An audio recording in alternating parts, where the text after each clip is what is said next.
Hello student, welcome to my YouTube Pilu education study channel पर आपका स्वागत है। प्यारे बच्चों, आप कैसे हैं? आशा करता हूँ आप ठीक होंगे और अच्छी तरीके से तैयारी कर रहे होंगे। प्यारे बच्चों, आज वीडियो में हम आपको क्लास 12 की हिंदी व्याकरण में छंद, रस और अलंकार की परिभाषा और उदाहरण बताएंगे।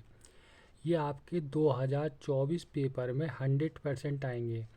इसमें जो है दो दो नंबर के ये तीनों आते हैं और 100% आते हैं। आपको इसकी परिभाषा और उदाहरण करनी है। 22 फरवरी को आपको ये पेपर में देखने को मिलेगा। मैं आपको 2023 का पेपर दिखाता हूँ। इसमें जो है पहला है 12 का सिंगार रस अथवा वात्सल्य रस का स्थायी भाव के साथ उदाहरण अथवा परिभाषा दीजिए। और दूसरा है यमक अलंकार अथवा रूपक अलंकार का लक्षण और उदाहरण लिखिए। चौपाई छंद और शोटर छंद का मात्रा सहित लक्षण तथा उदाहरण लिखिए। ये आपके बच्चों दो दो नंबर के आते हैं, तो 6 नंबर आपके पक्के हो जाएंगे अगर आप इस वीडियो को अच्छी तरीके देखते हैं। तो बच्चों स्टार्ट करते हैं। बच्चों ये पहला है आपका रस। रस आपका 2 नंबर में ही आएगा। तो आपको सबसे पहले रस करना है सिंगार रस।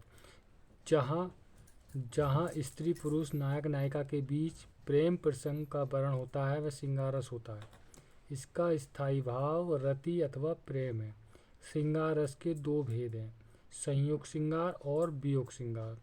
तो जो बच्चे हमारे चैनल पर नए हैं वो हमारे चैनल को सब्सक्राइब और बेल आइकन को दबा लें, जिससे कि उनका नोटिफिकेशन उनके पास अच्छी तरीके से पहुंच जाए।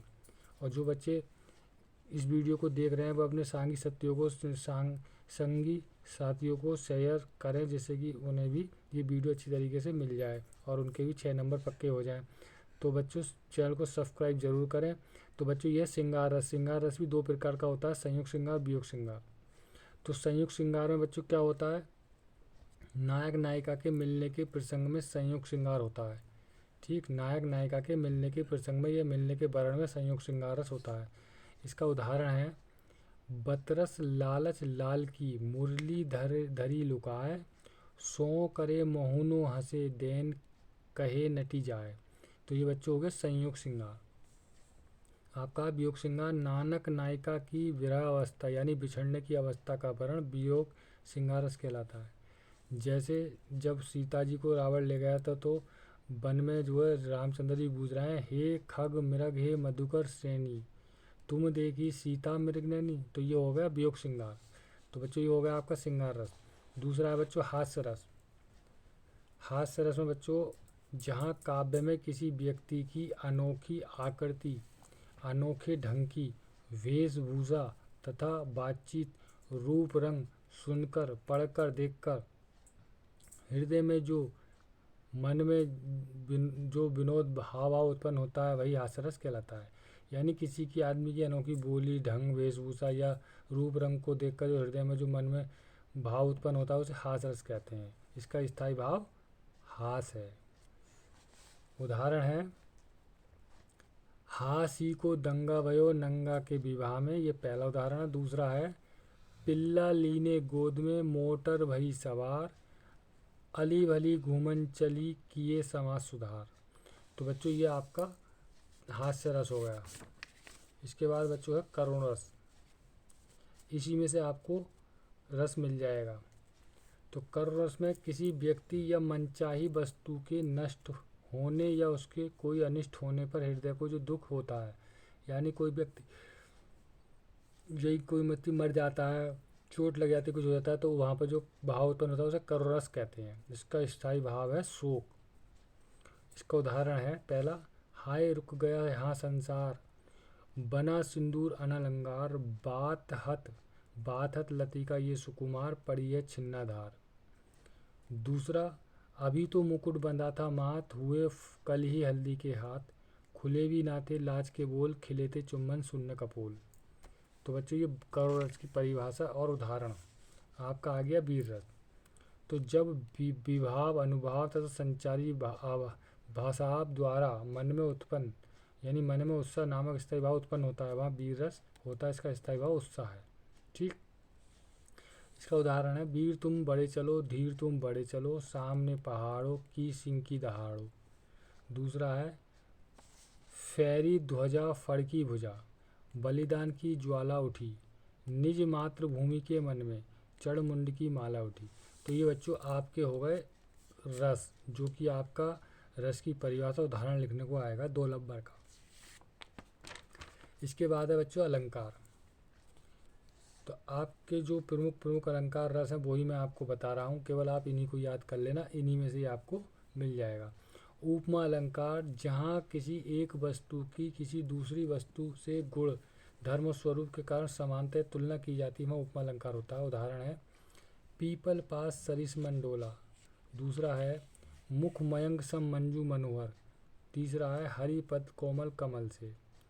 ठीक है, दूसरा है रूपक अलंकार, जहाँ उपमेय में उपमान का भेद रहित आरोप किया जाता है, अर्थात उपमेय और उपमान में अभिन्नता प्रकट की जाए, वहाँ रूपक अलंकार होता है। तो जहाँ उपमेय में उपमान का भेद रहित आरोप किया जाए, अर्थात उपमेय उपमान में अभिन्नता प्रकट की जाए, वहाँ रूपक अलंकार होता है। जैसे उदाहरण है चरण कमल बंधु हरिराई, दूसरा है मुनि पद चरण कमल अविनाशी, तीसरा है मैया मैं तो चंद्र खिलौना ले हूँ। और बच्चों आपको 2024 में ये 100% आपको मिलेंगे। और आप अगर इसका इम्पोर्टेंट उदाहरण जो पेपर में आएगा वो अगर चाहते हैं तो आप मेरी प्लेलिस्ट में जाके अलंकार वाली वीडियो देख सकते हैं।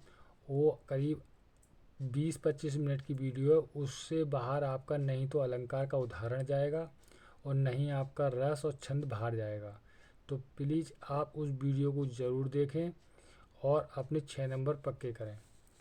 तो भैया ऊपर अलंकार का है मैया मैं तो चंद खिलौना ले हूँ, और उसमें अलंकार की रस की चौपाई की पहचान भी बताई, यानी बहुत अच्छी वीडियो है, उससे ज़रूर देखें।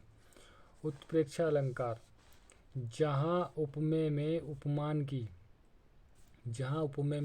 की संभावना की जाए, वहाँ पर उत्प्रेक्षा अलंकार होता है। उदाहरण सोहत ओढ़े पीत पट श्याम सलोने गात, मनो नीलमणि सेल पर आता परियो प्रकाश। अगला है चमचमात चंचल नयन बिच घूंघट पट छीन, मानहु सुर सरिता बिमल जल उछरत जुगमीन। तो बच्चों ये अलंकार की परिभाषा भी आपको याद करने की जरूरत नहीं पड़ेगी, अगर आप हमारा प्ले लिस्ट में जाकर अलंकार वाला वीडियो देख लेते हैं, उसमें बहुत ही अच्छी तरीके से बताया गया है। तो उसमें आपको याद करने की जरूरत नहीं पड़ेगी, केवल उनको ट्रिक द्वारा ही आप समझ जाओगे। तो बच्चों ये हो गए आपके अलंकार। अब आते हैं छंद। तो बच्चों आपके केवल 2 ही छंद हैं याद करने के लिए, रोला छंद और सोरठा छंद। तो आपको केवल एक ही तो करना है, तो एक मिल जाएगा। ये छंद है रोला छंद, ये सममात्रिक छंद है। इसमें 4 चरण होते हैं और प्रत्येक चरण में 24 मात्राएं होती हैं तथा 11 और 13 मात्राओं पर यति होती है। उदाहरण हे देवी ये नियम सृष्टि में सदा अटल है, रह सकता है वही सुरक्षित जो बलवान है, निर्बल का है नहीं जगत में कहीं ठिकाना, रक्षा साधन उसको प्राप्त हो चाहे नाना। तो बच्चों मैं मात्रा बता दूं, हा और ए की मात्रा, तो इसलिए यहाँ पे 2 मात्राएं चढ़ेंगी, ये 2 मात्राओं का चिन्ह है। दे 2 मात्राएं, बी अंक ई की मात्रा चढ़ी तो 2 मात्राएं, ये और हा की 1 मात्रा है, नी की 1 मात्रा है, और या की 1 और माँ की 1। तो ये जो वाली मात्रा होती है ये अगर लगी हो तो इस पर केवल 1 ही लिखा जाता है। और ये वाली अगर मात्रा हो तो ये जो है बड़ी की, तो इस पर 2 लगाया जाता है। तो एक ये हो गया सृष्टि सापे, और एस जो है ये वाली मात्रा, और टा और साप ये हो गया। ये माँ पे 2 मात्रा हो गई, सा पे 1 हो गई और दा पे 2 हो गई, यहाँ का डंडा लगा हुआ है, ये 1 हो गया, ये है पे 2 हो गई।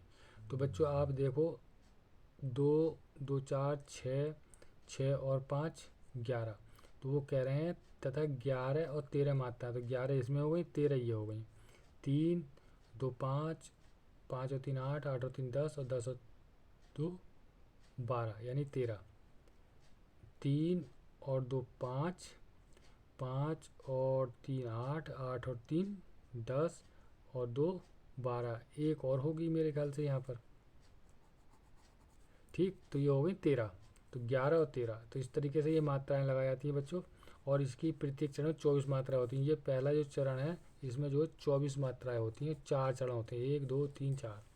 ठीक बच्चों, ये हो गया आपका रोला, ये सममात्रिक छंद है। इसके बाद है आपका सोरठा। सोरठा में ये दोहे का उल्टा होता है। इसके पहले और तीसरे चरण में 11-11 तथा दूसरे और चौथे चरण में 13-13 मात्राएं होती हैं। ये अर्ध सममात्रिक छंद है। उदाहरण, राधा नागरी सोए मेरी बाधा हरो, श्याम हरि दुती होए जा तन की छाई पड़े। तो ये बच्चों आपने दोहे में पढ़ा होगा, मेरी बाधा हरो राधा नागरी सोए जा तन की छाई पड़े श्याम हरि दुती होए। और हमने बताई थी ये दोहे का उल्टा होता है, तो दोहे को हमने उल्टा कर दिया, तो ये हो गया सोरठा। ठीक, तो इसके पहले और तीसरे चरण में 11-11, दूसरे चौथे चरण में 13-13 मात्रा होती है। अर्ध सममात्रिक छंद है। दूसरा है नील सरोरु श्याम तरुण अरुण बारिज नयन, करऊ सोम उर धाम सदा क्षीर सागर शयन।